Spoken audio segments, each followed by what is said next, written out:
everyone! Kumusta kayong lahat? Oh, grabe, ang lamig today, 3 degrees. Magluto ako ng rice. Isa akin magkain siya sa restaurant. At ako gusto ko magkain ng rice, tapos paksiw na salmon. Pero magbili pa ako ng salmon. Sabi niya, pag wala daw siya mag-rice ako. Sabi ko ngayon na mag-rice kaya gusto ko paksiw. Masarap talaga siya sa rice.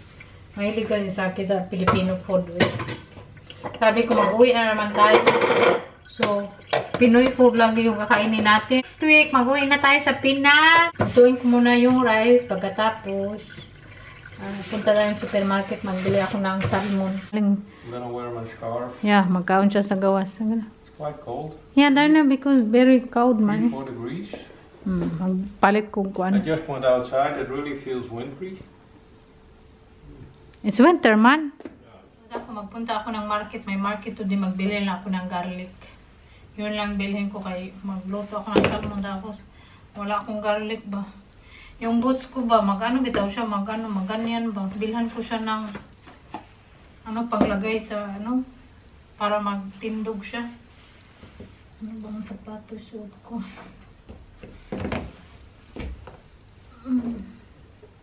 Kanina lang sapatos suotin ko kaya siya.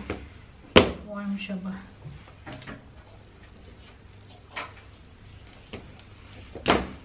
Ito lang naman yung suit ko, no? Kaya very malamig, very thick to. Tapos ito. Tamad akong today. Magpa-outfit. Minsan gustong-gusto ko lagi outfit. Kahit sa market lang, kaya punta ako ng city. Murang buwang ba? Pero today, wala, tamad ako. Malamig kasi yung weather, nakakatamad maglabas. Gusto ko kasi magkain ng salmon.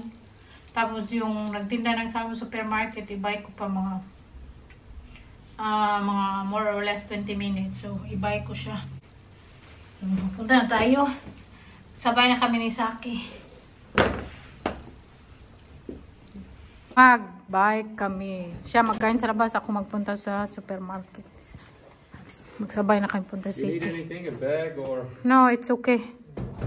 Because we don't need much. No, mag-bike tayo kahit sobrang lamig. It's very cold.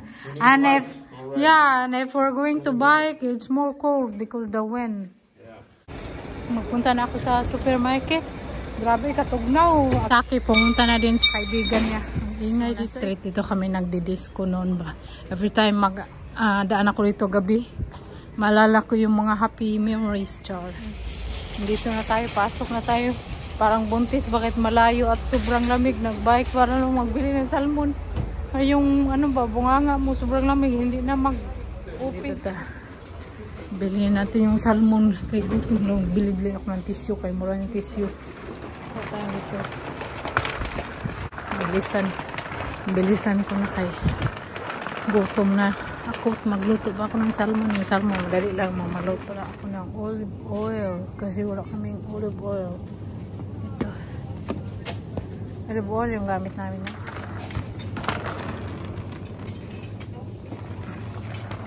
Bili ako ng Yorkham para sa aming bread. Yorkham. Lavender. Kailan sibuyas. Lus-lus. Nangalus-lus ng sibuyas. Okay lang yan. Sabi ng sibuyas, lata. Ayaw ko eh. Ayaw ko naman, grabe. Yung salmon, isa na lang natira. Kain so lucky talaga. Kaya layo ng binay ko. Tapos buti lang may isa natira. Magkano to? 22 euro. Yung mabayan ko is 86 euro. Ganito kalaki. Herbs dito. Fresh herbs. Gusto ko magbili nito. Magkano kaya ito na sili. Gusto ko maglagay ito. Sarap to na sili. Bili ako nito. Lagay ko sa salmon. Magbayad na ako. Magluto pa ako. Dito yung body wash na Dove. Nandito pala. Pwede ka magbili 3 euro. Mura dito 3 euro. So ito yung ginagamit ko. Shower gel. Bili tayo dalawa. Panin ako kay ang dami nilang mga very looks na product. Bumili ako niyan. Pag malapit na yung Christmas, madami silang tayo. Adilim natin yung daanan ko. Sobrang lamig. Gusto man makawag salmon. Hala, sige, bike. Saglayo. With my salmon. Kasi pinaghirapan ko to nagbike. Siguro nagbike ako today. Papuntang doon sa supermarket. Mga 40 minutes. Nabayad ko lang sa grocery natin is almost 60 euro. So, nagbili ako ng talong na may lake doon. Tapos, may okra doon.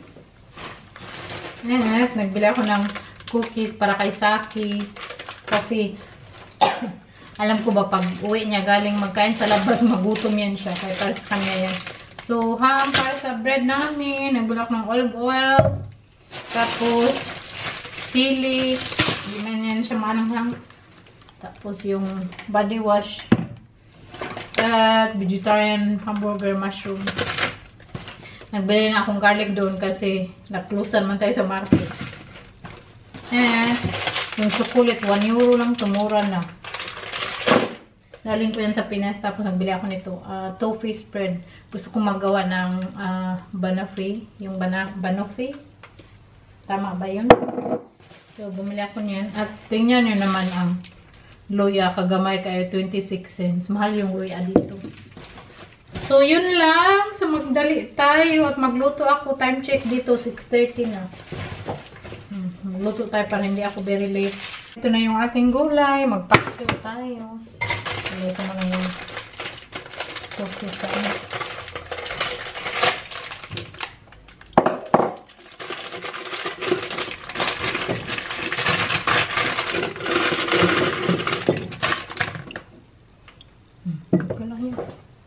Namin yung balat ng salmon. Pareho kami dalawa.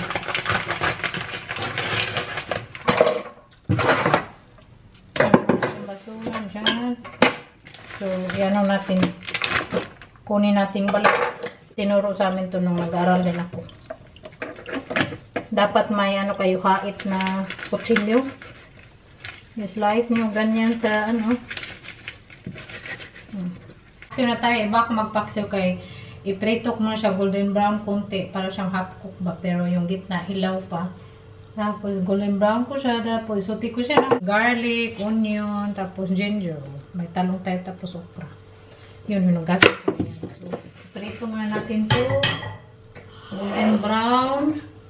Ganyan ako magpaksiw.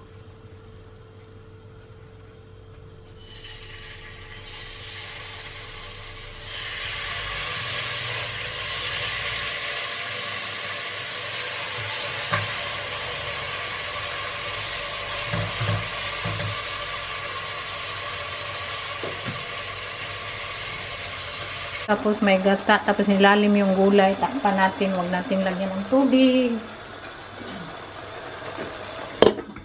May gata, oh. Very thick yan ang gata. Kaya nga, no, may okra man, maglaway-laway ka. Tapos, ano kasi, minsan, manood ako ng 24 Kitchen. Tapos, ano, pag may gusto akong lutuin, gustong sundin, may idea ako lagi. Okra, kaya sarap sa okra. Mag-uwi man tayo sa Pinas, no, pero hindi kasi kami kumakain ng salmon doon. Kaya hindi ma-afford. Mahal kay day. Kaon, lamig kayo sa asupa. Uy, lamig kayo akong paksiw. Lamig sa bag. Kaon. May okra. Sa akin, kumain man sa labas. Kung hindi ako tamarin, magpunta ko doon. Maglakad lang. Hindi naman delikado maglakad dito basta, ano lang ba? Safe naman dito sa amin.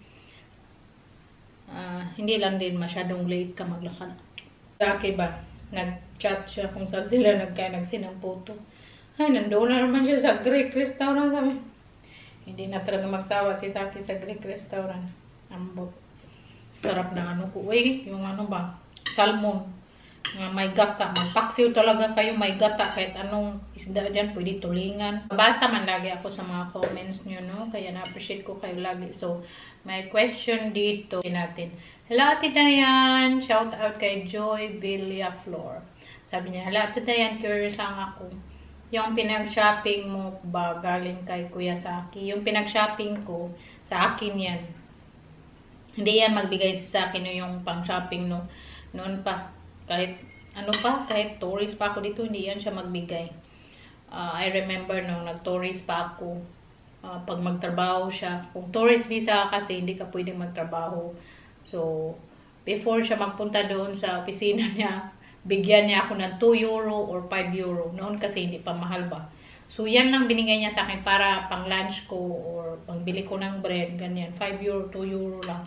Kaya sabi ko talaga noon na pag makatira ako dito sa Netherlands, magtrabaho talaga ako kasi kung wala kang trabaho, hindi mo mabili yung mga gusto mong bilhin. Kasi sa akin talaga magbigay yan ng pang shopping, very occasionally kung kaya kung pag birthday ko or like Christmas, ganyan lang, mga Hindi yan siya. Kaya si Saki din, hindi yan siya sa akin, uy, wag kang magbili niyan or wag mo niyang bilhin.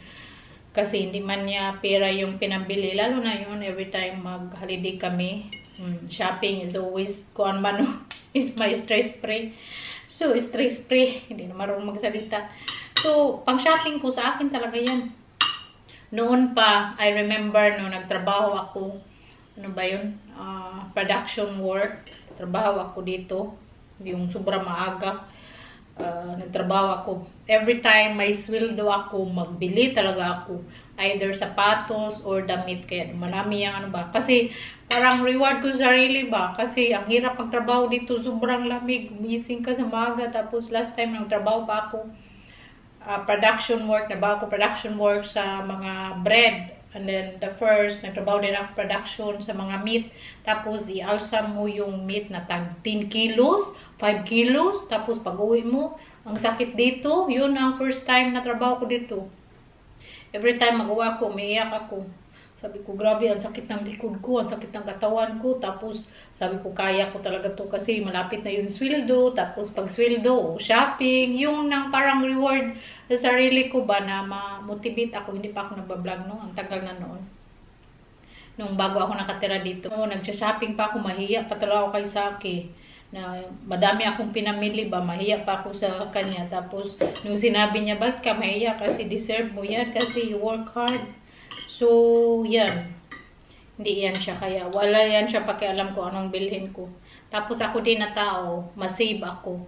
Kahit konti lang yung sweldo ko, kahit konti lang yung kinikita ko, talaga ako ba mag-save kahit konti lang. Kasi ako na tao, hindi din ako mag-spend ng malaki kaysa kinikita ko. Kasi bakit mo mag-spend, like kumikita ka lang ng 500 o 600 euro tapos you spend more. Dapat talaga less yung spend ko kaysa yung sweldo na kinikita ko. Ganyan ako. Tuto talaga ako mag-save kayo nang dahil kay Saki. Kasi noon na magsweldo ako nung trabaho ko, sabi niya, save, you save kay. If time will come, you don't like to work anymore, then you still have money. Ganyan yan siya. Ako nahihingi kay Saki na pang shopping, ganyan, kasi siya na lahat dito nagbabayad. Lahat, wala akong binabayaran, no? Grocery, lahat wala akong binabayaran. Pero, grocery, ako namang namimili, no? Ako lahat mag-budget sa grocery, sa pagkain namin. Pero sa pagkain namin, wala man kaming budget. Kita nyo, lagi kaming kumakain sa labas. Sobrang mahal. Halos kumakain kami minsan twice a week, ganyan. Kumakain ka. Sa kainan namin ni Saki, magbayad kami 60 or 70 euro, ganyan. So, very mahal. So, wala kaming budget yan sa pagkain. Basta enjoy lang namin. Kasi, syempre, wala din kaming anak. So, advantage. Kaya, I'm very happy and grateful talaga ako everyday. At may nagtanong din, shout out ka may Glenda Villanueva. Sabi niya, magpapakasal na ba kayo pag-uwi namin sa Pinas Church? Church ba? Magpapakasal na ba kayo sa church pag-uwi mo? Hindi pa po kami magpapakasal kasi 3 weeks lang kami doon. Tapos, magpunta kami ng Singapore. Ano yan? Sabi ni Saki, magpakasal daw kami this year nung pag-uwi namin. Pero sabi ko, next time na lang. Kasi gusto ko talagang mag-Singapore this time. Yun, pinapili ako ni Saki. Sabi ko, mamaya na lang magpakasal. Magpunta muna tayo ng Singapore. Kasi mag-inquire din kami doon. Yung requirements namin. Isa kung anong requirements niya sa akin pag magpakasal kami sa Pinas. Sabi niya kung saan daw ako masaya. Yun lang. Kasi nakasal na naman kami dito. Pero magpakasal talaga kami doon kasi yan ang plano namin. Pero hindi pa this time. So, yun. Sana nasagot ko yung mga question nyo. Kung may mga question kayo, mag-comment lang kayo. Kasi binabasa ko lahat yung mga comments ninyo. Thank you so much for watching. Hindi pa ako tapos kumain. Love you all. See you again next time.